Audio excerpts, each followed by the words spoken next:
কি জানো, আজও বিজ্ঞান পুরোপুরি বুঝতে পারেনি লর্ড শিবর কিছু রহস্য হিমালয়ের গভীরে। একটা জায়গা আছে, কৈলাস পর্বত, যেটাকে বলা হয় শিবের আসল বাসস্থান। সবচেয়ে অদ্ভুত ব্যাপার হল, আজ পর্যন্ত কেউ এই পাহাড়ের চূড়ায় উঠতে পারেনি। অনেক অভিজ্ঞ ক্লাইম্বার চেষ্টা করেছে। কিছু মানুষ তো দাবি করেছে ওখানে নাকি সময়ের গতিও অদ্ভুতভাবে বদলে যায়। আরও অবাক করা বিষয় হল, এই পাহাড়টা দেখতে একদম একটা পারফেক্ট পিরামিডের মতো।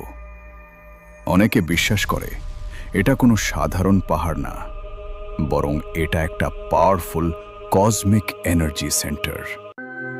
কেউ কেউ আবার বলে, রাতের অন্ধকারে দূর থেকে শোনা যায় ওম নমঃ শিবায় ধ্বনি।